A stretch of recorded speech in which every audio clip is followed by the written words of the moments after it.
Στη συλλογή τροφίμων και φαρμάκων προς ενίσχυση του κοινωνικού παντοπολίου και κέντρου σύντησης αστέγων προχώρησαν σήμερα εθελοντές όλων των κοινωνικών δομών Χαλκίδας μπροστά από το Δημαρχείο της πόλης, σημείο από το οποίο έχουν όλη τη δυνατότητα να ενημερωθούν για τις πραγματικά πλούσιες δράσεις αλληλεγγύης που οργανώνει ο ΔΟΠΑΧ μαζί με την τοπική κοινότητα Χαλκίδας. Σήμερα στη Χαλκίδα έχουμε μια εξαιρετική δράση σε πρωτοβουλία του ΔΟΠΑΧ μαζί με τη Δημοτική Κοινότητα της Χαλκίδος και τις δομές.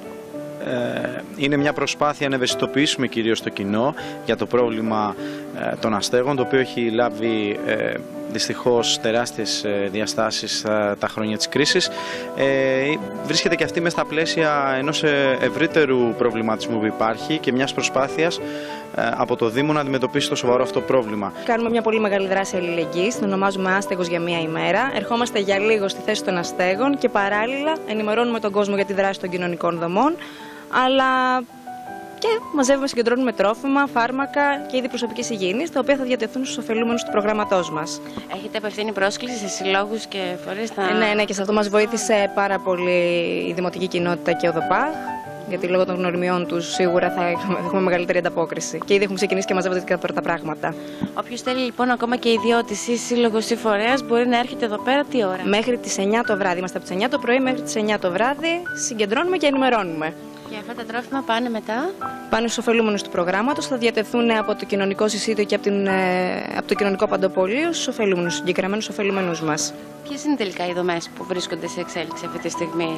Λοιπόν, οι δομές που βρίσκονται σε εξέλιξη αυτή τη στιγμή είναι το κοινωνικό συσίτιο που βρίσκεται στο κτίριο Κυφή πλησίον στην περιοχή του γυροκομείου, η υποδοχή αστέγων που βρισκόμαστε στο δεύτερο όροφο στο ίδιο κτίριο, το κοινωνικό παντοπολείο, το γραφείο διαμεσολάβησης όπου βρίσκεται στο ισόγειο του εργατικού κέντρου Φριζή 10 και η τράπεζα χρόνου που βρίσκεται επίσης στο εργατικό κέντρο. Τελικά, ένας άστεγος μπορεί να απευθυνθεί στην υπηρεσία αυτή. Δεν ξέρω αν μπορεί και να φιλοξενηθεί και να Μπορεί να έρχεται κάποιες ώρες το πρωί, από τις 9 μάλλον το πρωί μέχρι τις 9 το βράδυ, φιλοξενείται από εμάς, μπορεί να κάνει το μπάνιο του, μπορεί να έχει καθαρά ρούχα, πλυντήρια, στεγνοτήρια.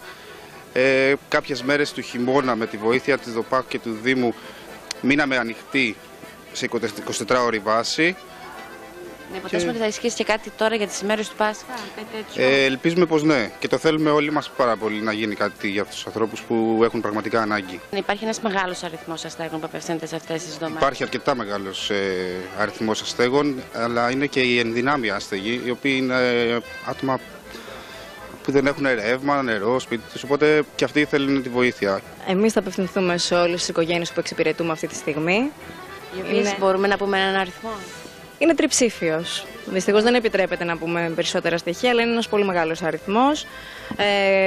Όλες οι δομές, όλα τα παιδιά των δομών καταβάλουμε μεγάλες προσπάθειες για να μπορέσουμε να συγκεντρώσουμε τρόφιμα, αλλά και από πλευράς υπηρεσιών που τους προσφέρουμε.